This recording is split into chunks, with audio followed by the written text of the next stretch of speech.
Okay. Okay, so Sarah, over to you. Thank you, Rachel. Hi, colleagues. I don't know whether or not you can see me because I get a very interesting screen, including the message that you've just released, Rachel, about being recorded, which won't seem to leave the screen. Are you able to take that down? That's why. Okay. Hello, everybody. My name's Sarah Kiel. I work for Hampshire County Council within Hampshire Inspection Advisory Service, and I have been working in the role that I have for a very long time. In fact, it's since I worked it out the other day, it's 1997. And obviously during that time, we've had a lot of iterations of everything regarding special educational needs. My background is that I am a teacher. I taught in primary, secondary and special settings, including nursery. And I've worked in roles, classroom teacher, deputy head teacher, and acting head teacher. And I also have in my career been an Ofsted inspector, although I am happily lapsed. My role within the local authority at the moment is to pursue all things special educational needs and inclusion from 0 to 25. And I do a great deal of work with schools in driving improvement in terms of outcomes for our children with special educational needs, directly with teachers, with early career teachers, with governing bodies, with leadership teams, and in particular work with SENCOs. I've also been a member of various boards and organisations that have involved close contact working with parents, including Hampshire Autism Partnership Board. And through my career, I've done a lot of work with parents, including I'm Portage trained and was originally trained as an early years specialist, although it seems a very long time ago now. I'm the parent of 2 children who are grown up, but one of those children has a disability and also some special educational needs. So although I don't claim to have your experience, I have my own as a parent of a child who has needed to have accommodations and adaptations and adjustments at school. Obviously, we were a very small and select and perfectly formed group. So although this session is booked to take 1 hour, given there are so few of us, it may be over more quickly. And Rachel, perhaps we can manage that towards the end by maybe opening up more questions or allowing colleagues to leave. The outline for the session. This is the document, which, yes, it is quite detailed because, of course, it is devised for schools. It is advice, recommendations and direction for schools across this local authority, including the Isle of Wight. So there is a version for the Isle of Wight schools, which has been adapted for their context in terms of logos and some of the contact details. So what I'm intending to do this morning is give you some context and take you through the chapters, not in great laborious detail, but just trying to get across the focus of the various chapters and the guidance, but also its purpose and what some of the key messages are for schools. And importantly, the other guidance around special educational needs and education more generally, how those aspects link to this document. And our aim is to support a deeper understanding of the purpose and ambition of this guidance, but also to give you an opportunity to raise some questions that you might have, but also give you time to post additional questions, perhaps after the session. And I will be providing a posting board that you might be able to use, which will be up for a few days after the session. And or you can post your questions directly to Rachel and colleagues in HPCN. Okay. Sarah, just to interject, yes. Just thinking in terms of, I'm not sure what other people can see, but we can see your supported notes. So I don't know if you just want to... no, I didn't.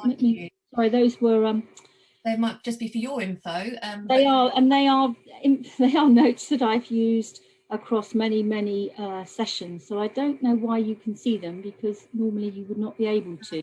But if you want to go to just the top of the slide bar. Display settings, duplicate slideshow. Would that work better? Yeah, give that there a try. Go. Sorry, chaps. I do apologise. There we go. There we go. Thank you. No worries. Thank you. Now I'm working from memory, so it's testing you.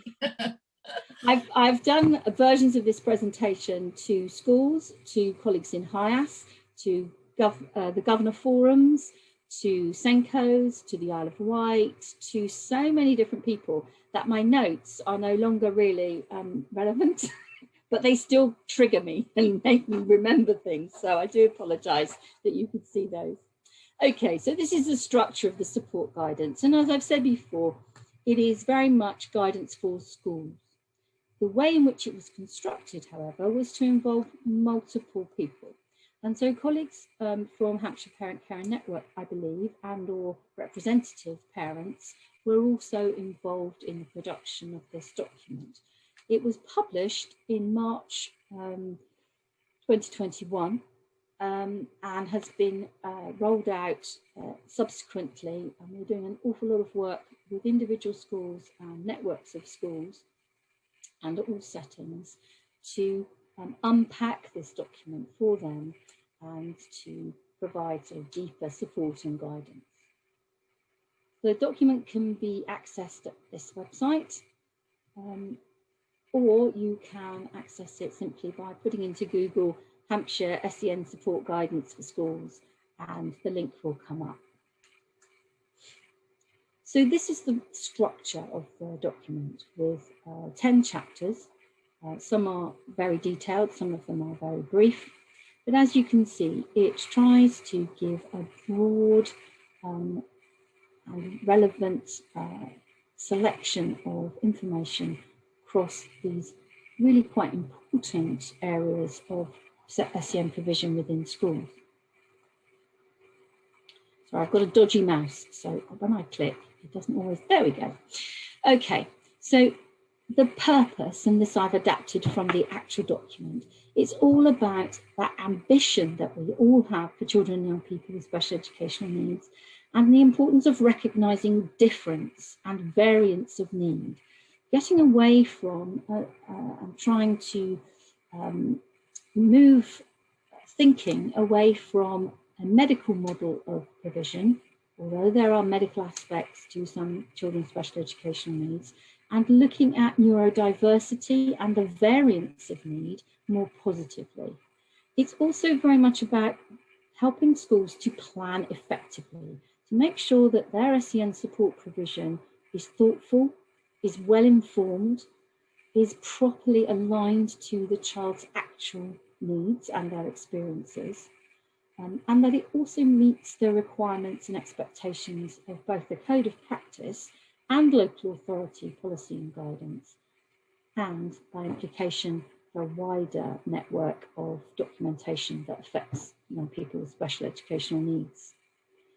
We're all about getting the best outcomes we can for young people, and that includes their personal development and the idea that our young people are entitled to good educational needs and strong educational outcomes and strong personal development. That ambition and high aspiration for our children from their individual starting points has to be an integral part of our provision, that we are always striving to do better. And it's about securing that entitlement as best we can. The document links very clearly to Hampshire's agreed principles of inclusion, which you may or may not be aware of. And as with all principles, you could say that there are intentions and there are always, we're always at a point where we could do better with each of these or some of these, but this is what we are striving for.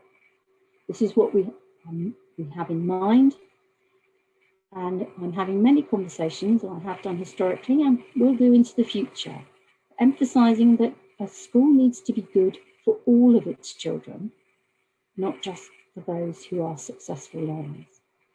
So it has to have that good provision for everybody, and that will look different. Often stressing the difference between equality and equity. And I think bullet point 4 there is really important. That our children with special educational needs, they may need something that is more or something different in order to make progress in their learning and improve their life chances. So if they need it, they should receive something that is more or different. So the principles that we have in Hampshire are aligned to those underpinning the Code of Practice, and they are writ large within this document. And key to that, obviously, is the participation of children and young people and their parents and carers in decision making. And those of you who have been involved with the Hampshire Parent Carer Network for some considerable time may have been invited and involved in various aspects of policy development, etc. Or you may have an interest in doing so in the future. Getting the views heard of children and young people is also something that we take seriously.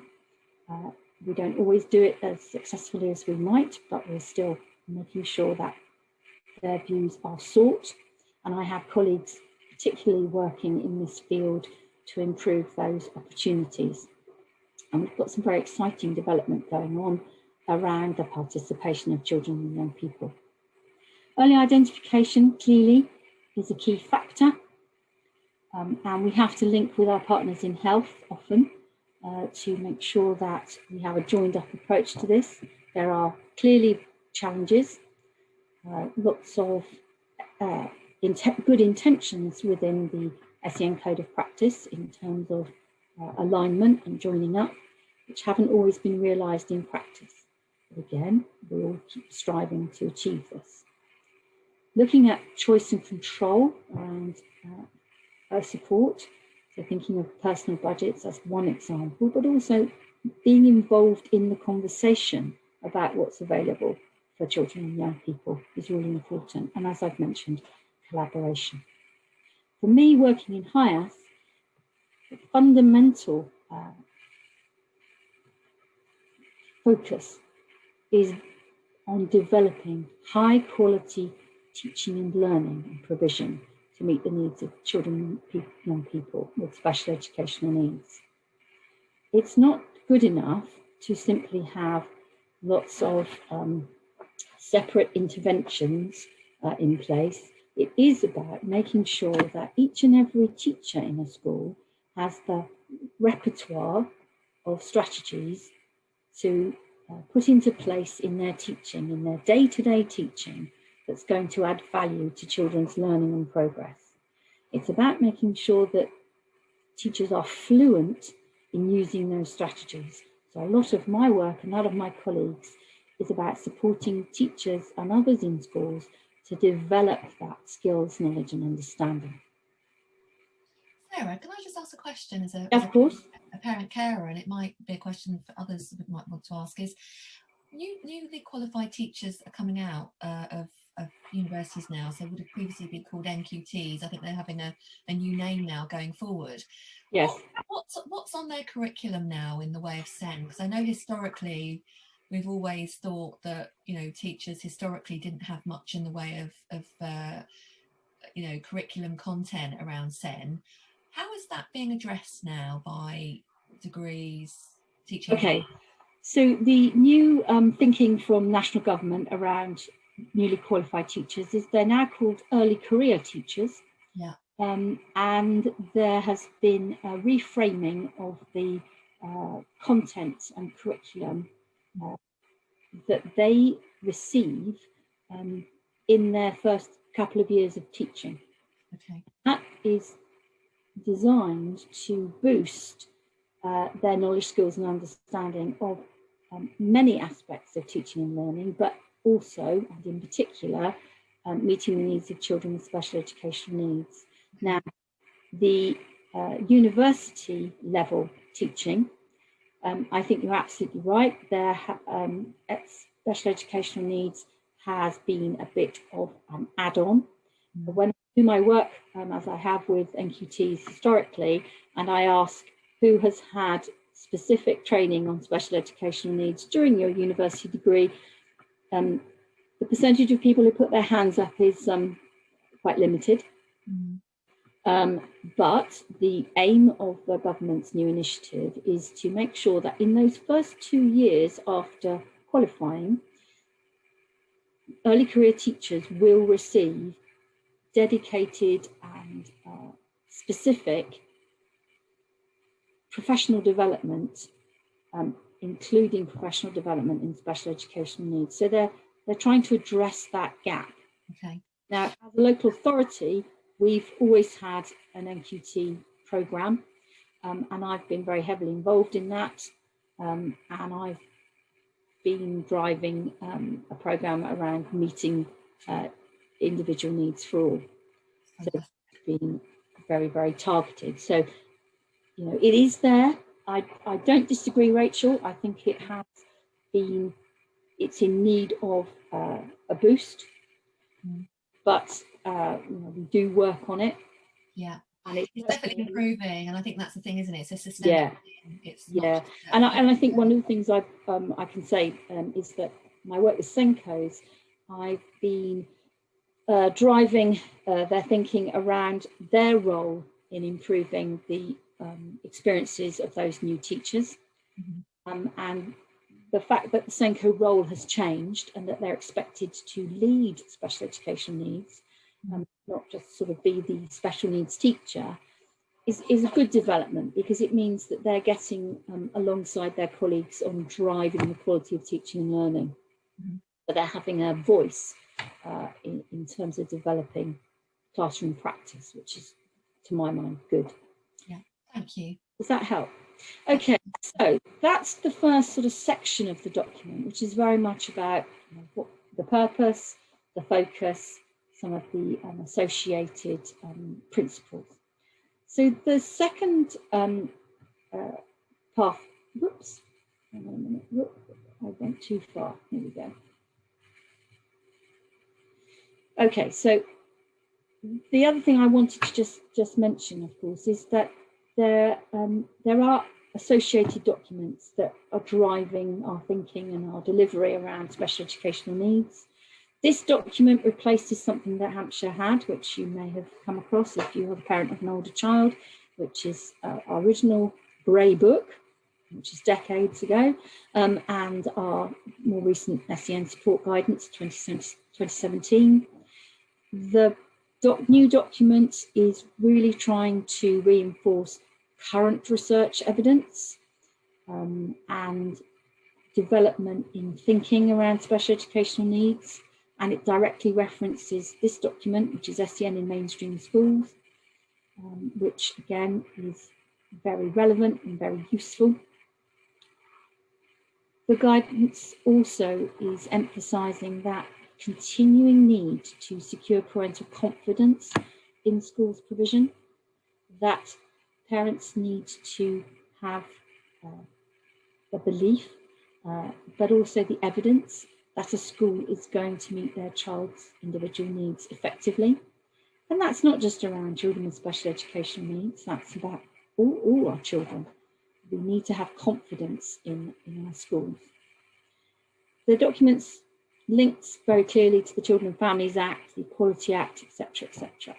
So that is still very much, can't think of the word, embedded. There we go. I'd also like to just say that, you know, it's not just the code of practice that drives what we do in schools. We've also got SEND expectations clearly written into things like the National Curriculum Guidance, the teachers' standards. So Rachel mentioned early careers teachers. They are judged against teachers' standards, in particular from memory.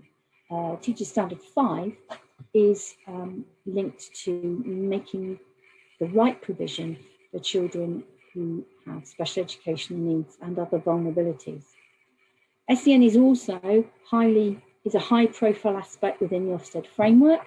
So schools, when they undergo inspection, and particularly I think we'll find post-COVID, there will be a renewed focus on our young people's progress and the provision that's made. We've also got the local area SEND inspection framework. Some of you may have been involved through the Hampshire Parent Care Network in meetings during those inspection sessions. For those of you who are the parents of older children, we've also got the Gatsby benchmarks, which are all about careers guidance and careers and work experience opportunities, and how those in every secondary school must accommodate the needs and the ambition of children with special educational needs. And of course, there is the Equalities Act also, which is key. Sarah, is because there's been a bit of a revision to the Autism Act. Is that going to feature? Yes, it will do. That was published towards the end of the summer, I believe, working from memory.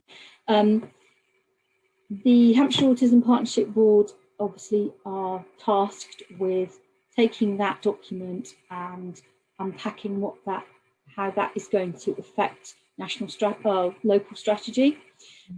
And again, as a professional in HIAS, it's one of the documents that I will be including in my training and my work around this. I would expect that in subsequent editions of this guidance, legislation and documents such as that will be mentioned, but at the time of publication, you'd already published, hadn't you? When the absolutely. Yeah. But rest assured, I'd like to reassure parents that any subsequent documentation is always factored into how we roll out. It may not be mentioned in the document itself until the next edition.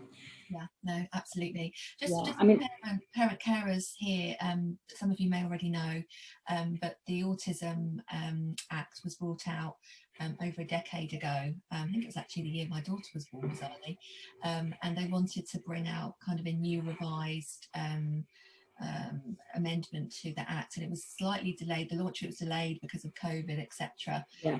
But it really has focused on what's worked well nationally in terms of addressing the needs and outcomes for people with autism, but kind of what more was needed. And I know certainly for a number of our parent carers that do have children or young people with autism that, that agenda is really kind of close to the heart, really, in terms of diagnosis, in terms of the whole cycle. So that's why I wanted to raise it. No, absolutely, Rachel, you're right to do so. And for those of you who aren't aware of it and want to get underneath it a bit more, there's a really useful press release by the CEO of the National Autistic Society, where she welcomes the release of the strategy, which for the first time has far more emphasis on children, whereas the first strategy was far more focused on adults. And she also identifies the government's commitment to spending, but that is for I think this year, what she's saying is it needs to be rolled out going forward. So we will wait to see that, but in the interim, absolutely, that strategy has been published and it's going to be factored into the work that we do with schools. I've raised it within SEN Matters, which is a publication that comes out a few times a year for SENCOs, emphasising that they need to read it, and we'll be doing work with colleagues in schools around it. That's brilliant. That's really good to hear. So the chapter 2 is the SEND pathway. So this is really unpacking the fact that a few kind of key pointers, looking at the idea of SEND support is a pathway. It is also, we have young people at SEND support who have some special educational needs, but their needs can be met with really good high quality teaching. There are some young people who need something a little bit more focused. And there are, of course, children who have EHCPs whose provision is specified within that EHCP. In the generality, this document is particularly targeted at improving schools' provision for children without EHCPs. It's not expressly said within the document, but that is an area that really does benefit from constant focus and refocusing. Making sure that day-to-day teaching really accommodates those children who have special educational needs without an EHCP. So what we call universal SEN strategies, making sure that teachers, as I said before, have that repertoire, that knowledge and that fluency of what to use and apply in their day-to-day teaching. There's also an emphasis in this chapter on early identification and its importance, and about school culture. Throughout the document, we're trying to move away from any viewpoint that children with special educational needs can't make progress. They can make progress. They'll make progress from their individual starting point. Their progress may look different. It may happen over a longer period of time, but positivity and ambition for our children is what we need. So we're not going to, we're not talking about children in terms of low ability or weak. We're going to talk about them in terms of lower attaining currently, or haven't learnt that yet. And also looking at difference and diversity and variation, as I said before, because we are all different. Now, some of this thinking doesn't sit particularly well with things like end of key stage testing and the idea that everyone will be the same.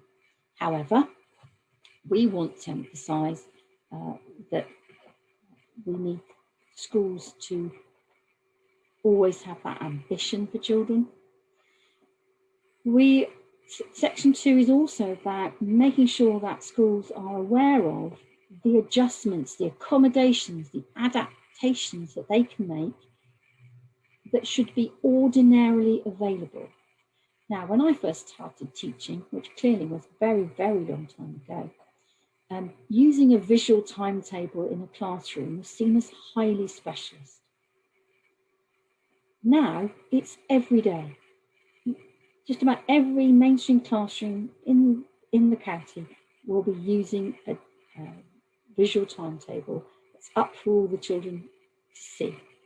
But once upon a time, that was seen as specialist and only for those children with autism. But we now know, of course, that it helps so many other children. Something's flashing at the top there. I don't know if somebody wants to ask a question. No? Okay.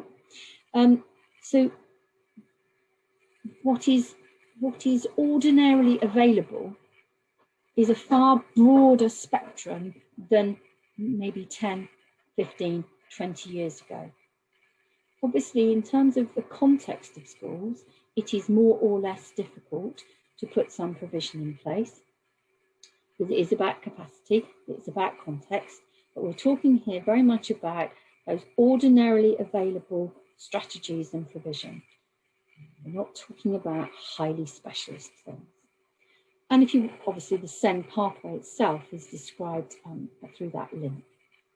Are there any questions about that chapter? Okay.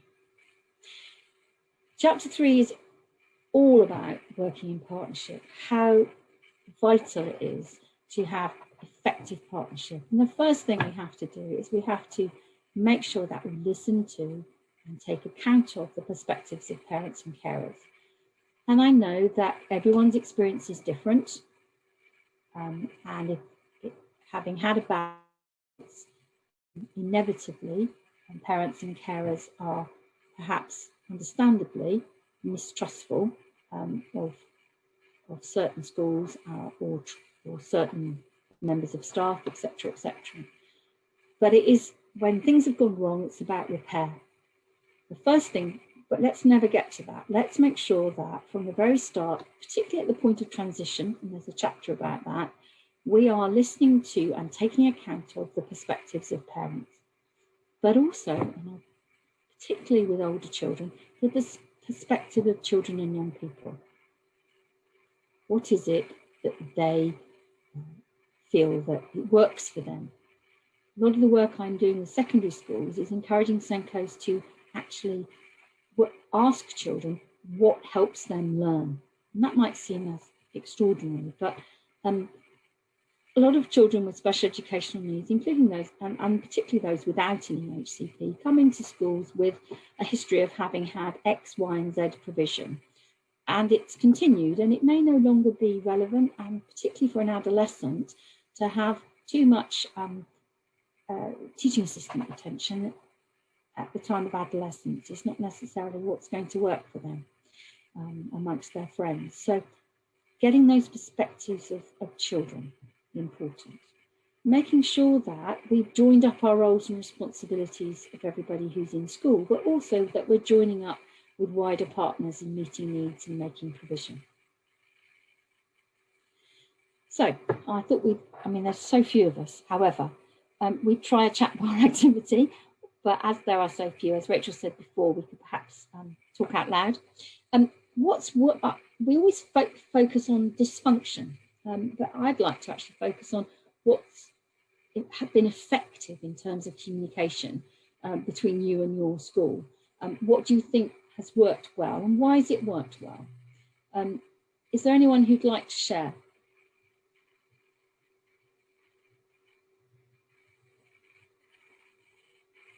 Anybody want to share? If not, I'm happy to give an example as a parent carer.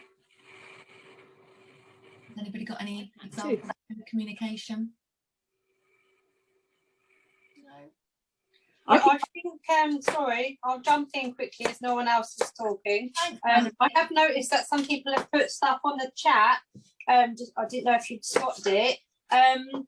Having one person who you continually talk to instead of several members of staff has really helped.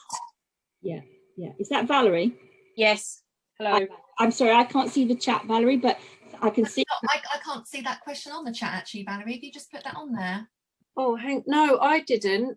Someone else has. Someone's put email communication. Yeah, that was me. Oh, hi, Naomi. Hi. Hi. Yeah, a really good improved way of communicating has been that one-to-one contact via email, just as a check-in. So brilliant. Not lots and lots of, complaints or loads of things, how the day's been, but just literally a couple of bullet points, or if there's something that's happened at home, I can email the teacher beforehand rather than having to sort of explain it at the front of the line of parents, so it protects the child's dignity. And I think as long as it's not abused in terms of emails in the middle of the night type thing, it's been really, really helpful, and it's definitely helped communication with the school and our relationship. That's a lovely example, Naomi, and I think you made some really good points there. Firstly, the remote communication bit. I've talked a lot with parents and SENCOs over the last term, and they have said that having remote communication has actually worked very well. But also the point you make about the timing of emails being important, so that just because I work late at night because it suits me, but just because I've sent an email at I don't know 10 to midnight doesn't mean to say that person should be up and should be responding to that email straight away. So it's such a positive thing, and I think the point that both Valerie and you make about having a key contact rather than having to keep on explaining the same thing to multiple people, and knowing that that's someone that you can rely on to pick up that information, that's really been supportive, hasn't it? Any other examples of effective communication? I've got one to share, quite recent actually. I think the communication that happens within the school in terms of year transfers. So, you know, my son, for example, has just moved into year 4, and, you know, he's got 2 new teachers, a job share, and just checking that they're aware of the movement breaks and the sort of OT input that he'll be having. And they were, you know, yeah, we know about that. And, you know, we, you know, basically that confidence that had been passed from year 3 to year 4, and that's happened seamlessly behind the scenes without me having to start that conversation over again. Such a relief. It's such relief, because you think, oh, I have to start that process again. But just, yeah. I think it's like having trust in the internal communications, having trust that the right hand knows what the left hand's doing, that you've spoken to the SENCO and you know that the SENCO is going to make it happen in their team. And a lot of that obviously depends on good leadership and good communication within the school. I know that it's not always the case within every school. We know that, but that's good. It saves me time having to signpost it for them each year. So. Absolutely, and I think you make the point about transition. Transitions take place not just at the end of a key stage, you know, moving from the infants to the juniors or the juniors to secondary, but it happens every year. And we're in a very small school when you have mixed year groups. So what as a parent, what we don't want is for your child's next teacher for you to have to start from scratch and think, here we go again. I'm having to go over the same things. And one of the things that we're working on within this document and in our face-to-face with schools is how can we communicate more effectively, and how can we reassure and demonstrate to parents that we understand their child and that they will get the information that they need, and that we have received the information from them and others. So anything that we can do to improve that, all the better. And for some of these children, these aren't necessarily children with EHCPs, so there won't be a huge catalogue of external information around these young people. So it is all about making sure that schools' internal systems and assessments and interventions and outcome tracking is effective and communicated with parents efficiently and effectively. As a parent of a child with a disability, you know, I have every my own experience of having to go to school every year and restart the conversation about his medical needs was a bit boring, really, but it had to be done. And you know, fundamentally, as a parent, you are anxious to make sure that you have updated the school and they do know. But at the same time, it should be a straightforward process, not something that's hard work. And that's where that remote communication can be really effective if it's done quickly. Anything else anyone wants to say?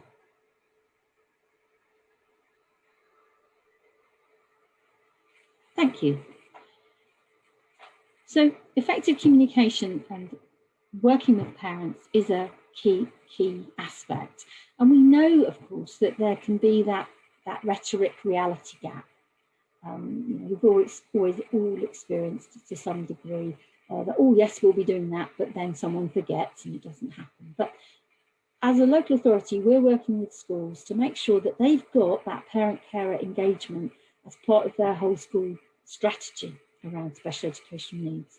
So a lot of the work I do with SENCOs is looking at so parental satisfaction, how are we engaging with parents, how are we getting that feedback, how are we communicating with them about positives as well as concerns. I think that's something as a parent, you certainly personally, I'd like to hear the positives. I don't always want to hear the negatives. Thank you very much.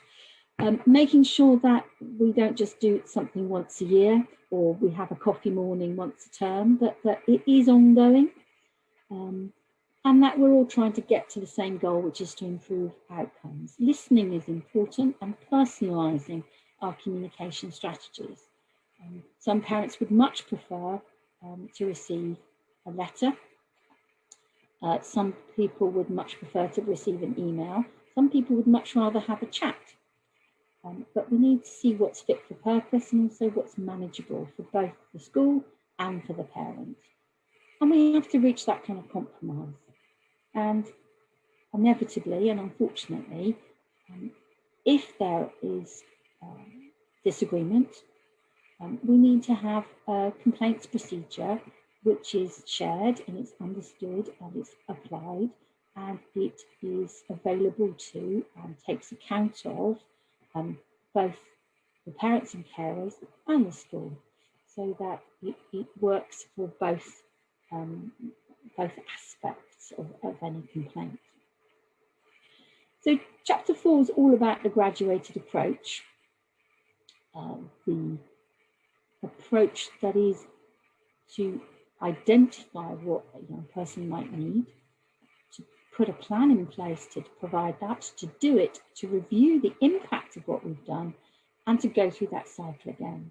And this is a universal process in schools. This is not something that's specific to special educational needs. However, of course, it is described specifically within the SEN Code of Practice.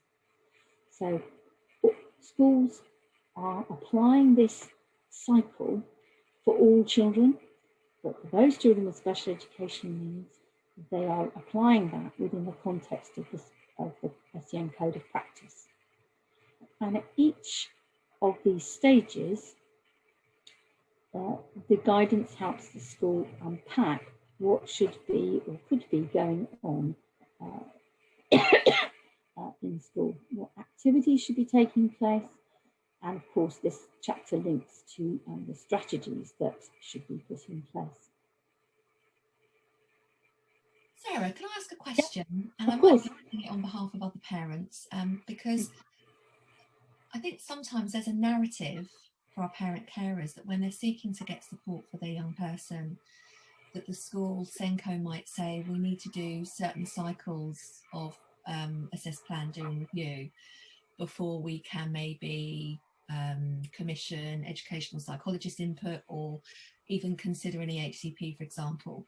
And I know that sometimes this is the narrative that can be shared, and some parent carers can feel that's almost like, can feel that it's, how can I say, like a delay tactic, that actually it's kind of delaying the interventions or the provision that their child or young person might need. I don't know if you've got any thoughts on that this kind of reality versus rhetoric bit, I guess. Well, I think that's important, actually.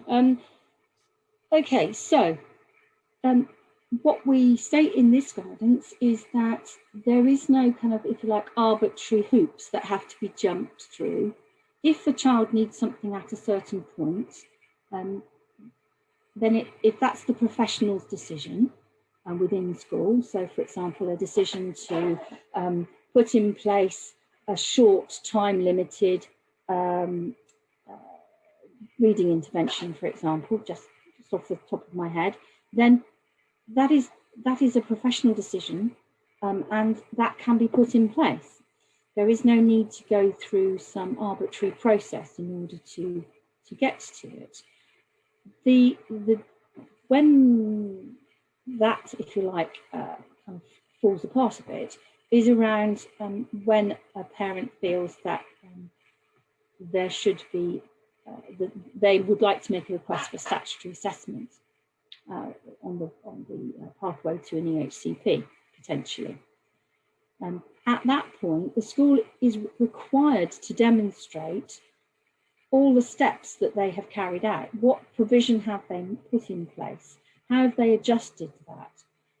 What changes have they made? What additional things have they put in place? And of course, the EHCPs are supposed to be for children with the most significant and complex needs. And so there is an expectation that they will have sought, at that point, they will have sought the views of other professionals, such as educational psychologists or specialist services, for example. And I think that's where the pathway around a child who's at SEN support, so whose needs can be met by universal provision, and a child who perhaps is, there are greater concerns around, it's the child where there are greater concerns around where other professionals may need to be brought in. And that's where we get to the rhetoric reality gap, of course, because it's about availability. Yeah. You know, and I think we all accept that in terms of the availability of professionals, whether it's CAMS or whether it's occupational therapy or educational psychologists, there is a shortfall. Yeah, absolutely. And I guess this document, in terms of what one of the intentions is, that with every school having this document in terms of knowing what that individual, you know, that universal provision should look like. Yeah. There shouldn't be as many scenarios where parents are told, you know, where a statutory assessment is really needed, that they shouldn't be told that they now need to retrospectively or kind of have a period of time to try and evidence base stuff retrospectively, because they should have been doing it anyway. Yeah, absolutely. And again, you know, it's very easy to kind of beat schools periodically, and some need a beating. But no. There's some fantastic schools out there. There are absolutely. And I think you're absolutely right, Rachel. What this gives clarity. And it says, you know, if we follow this process, and if we can demonstrate that this process has been followed, should we get to the point where statutory assessment is thought to be an appropriate next step, then that evidence, historical evidence and that current evidence will be clear and it will be available. And again, if there are certain scenarios where if this process is followed effectively, and if the universal provision, SEN provision, is good, then we won't need to move towards an EHCP, because actually that child's needs are being met effectively. This is not, but that's about improving, constant improvement of teaching and learning in school. Yeah. Just to do a time check, Sarah, because I'm not sure what people's commitments are today. We've got about another 7 minutes. Fine, that's absolutely fine. I can whiz through. I'm sorry, I got into us talking there. Okay, so I'm not even going to bore you with this. There's a section about the broad categories of need. All I would say is that the broad categories of need, some of them are contentious, and some of the language that's used around the categories of need, there are differing views and opinions, and so I'll come to that in a moment. Section 6 is all about the strategies. It is not exhaustive, it's not every single thing, but these are some of the things that it's proven are particularly effective for certain categories of need. This is about giving schools a guidance of a core range of strategies that they can select from. Some of these may be specified if a child has an EHCP, but as I said before, this is mainly aimed at young people at school support at an earlier stage, and therefore this is reminding schools of their options that are available to them. Some of them are more specialist than others, but again, we come back to these are things that are universally available. And again, you can read those. I won't go into them in great detail. There's no need. Transition I've touched upon. We've had a really big focus on transition, particularly recently, quite rightly, and it's been very challenging for children and young people. I was in secondary school yesterday, and for year 7s, they've had disrupted year 5 and 6, and you know it's hard, but that school's work really, really effectively to do the very best they can. When I look at their year 9s in the school, they've had a disrupted years 7 and 8, and in a way, sort of socially and emotionally, some of them are still kind of operating a little bit like year 7s. But the school is accommodating that and is being thoughtful about it. Transition is a way of life, and we do need to draw on the information from other providers. And as Rachel mentioned earlier, it is important, even when moving from year group to year group. Changing years in a school shouldn't be a big deal. We shouldn't have to, as a child, learn a new teacher. There should be a seamlessness to our transitions. And teachers should take on board the provision and the strategies that were used in the previous year group, for example. And that is reinforced within this guidance. Not maybe explicitly, but certainly inferred, and it's certainly something that I'm promoting.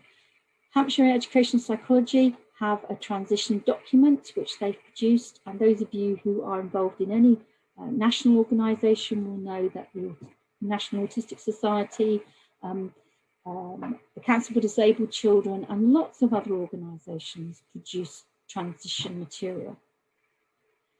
The local offer, again, as Hampshire Parent Carer Network, you're very, very clear on this, but it is a reminder to schools within the document. We've also included useful websites and information in section 9. What I would stress is it's going to be regularly reviewed, and it will be adjusted and amended over time because research evidence changes. It's not exhaustive, and just because it's listed doesn't mean to say that Hampshire County Council endorse that particular website.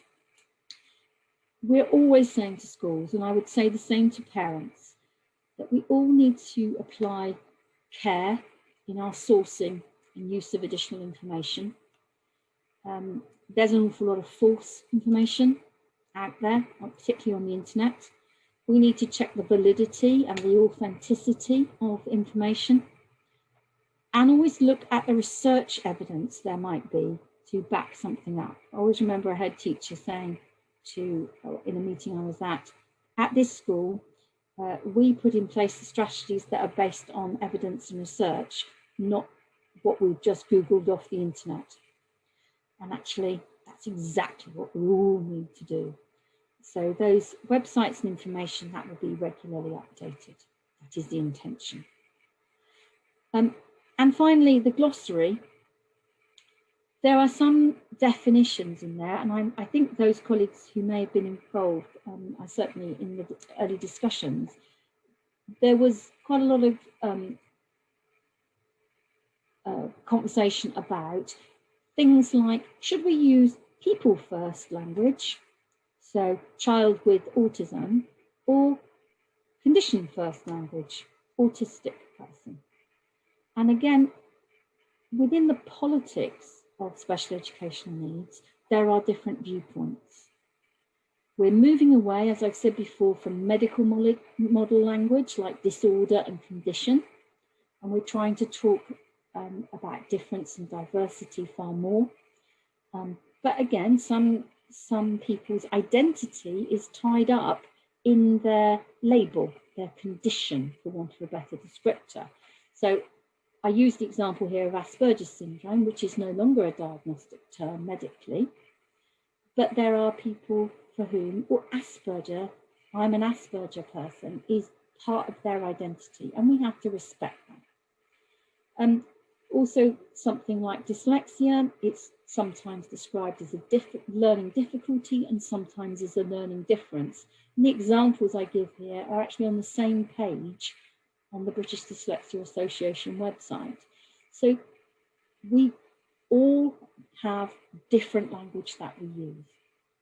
We're trying to move away from language that's disparaging, language that describes people as low ability or weak or disordered or those sorts of descriptors, to inclusive language, and also considering the language and the descriptions that the people themselves would prefer to be used.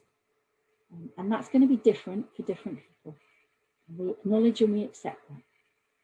So over time, some of the language used in the document may well change. Now, I had put this in place for colleagues to post additional questions. If you have the facility to just cut this link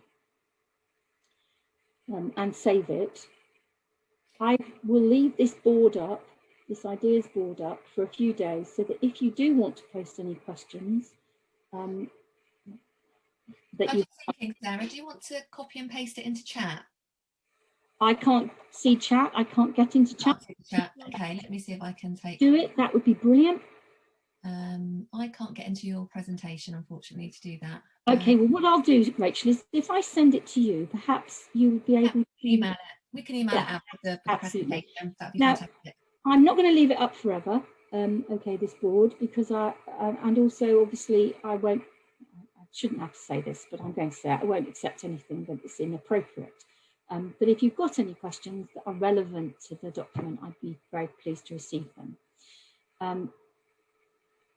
Any other questions that you might have, if you direct them to Hampshire Parent Carer Network, I'm sure that they will make sure that Hampshire get hold of those, and we can certainly take them into account when we update or when we clarify anything within the document. And as we go forward, we look forward to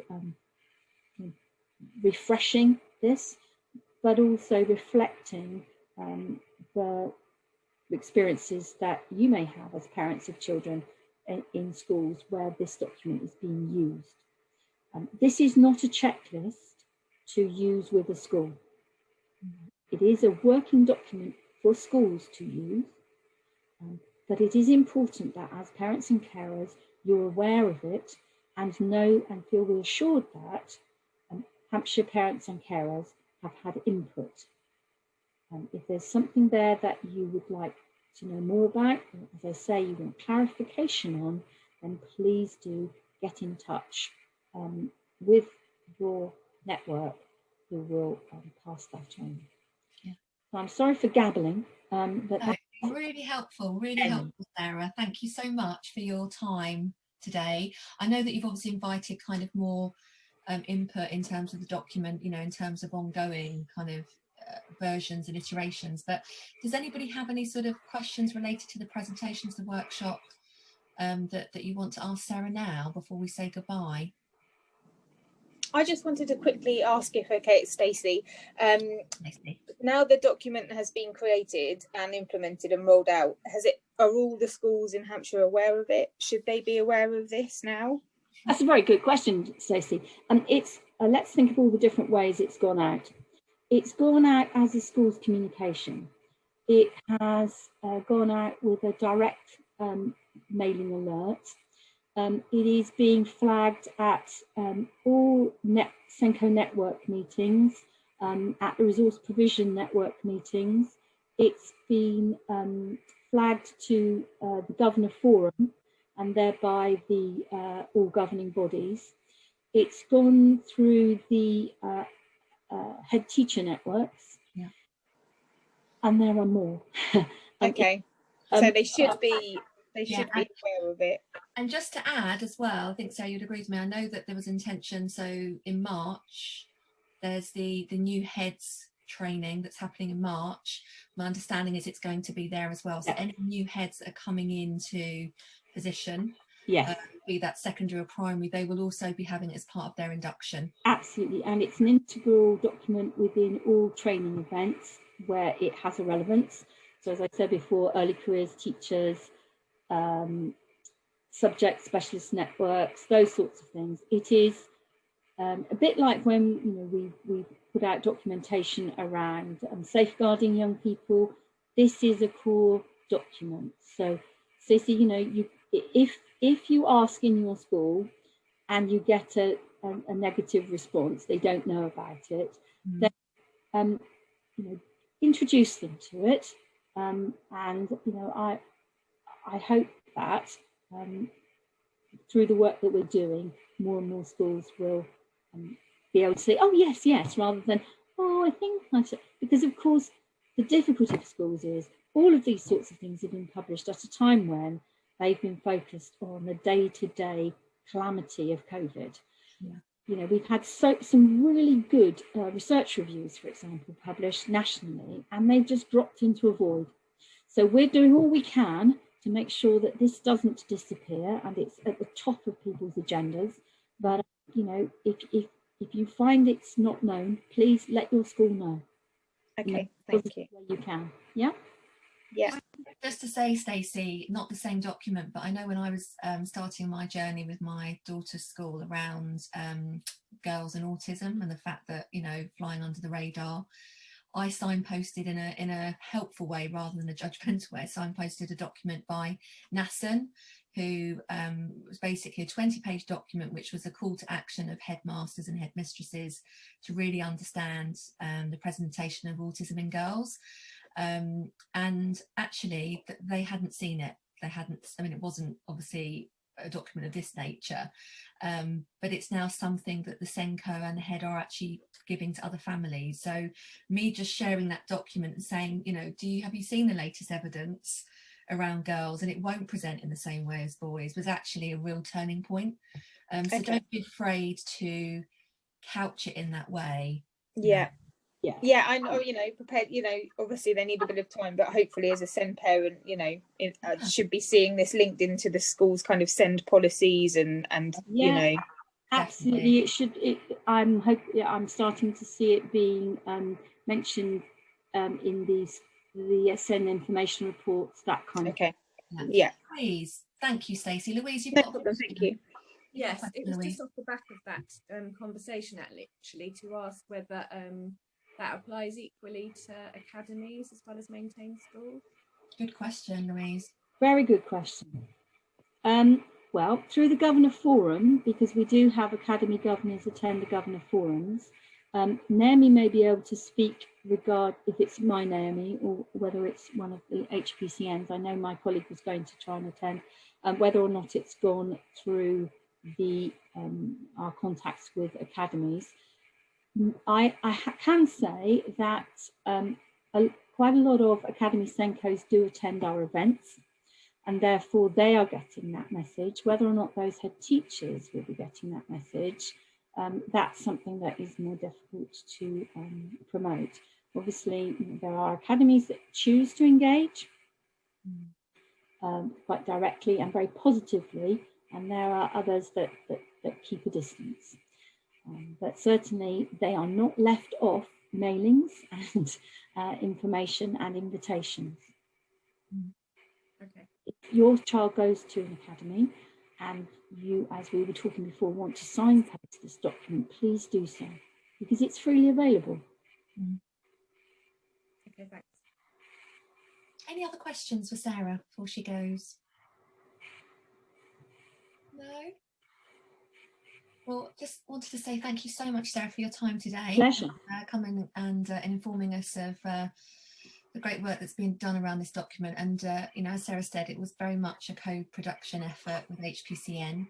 You know, we're always looking to make sure that, you know, any policy strategy, even things like recruitment of senior positions within Hampshire County Council, that we're, you know, working in collaboration.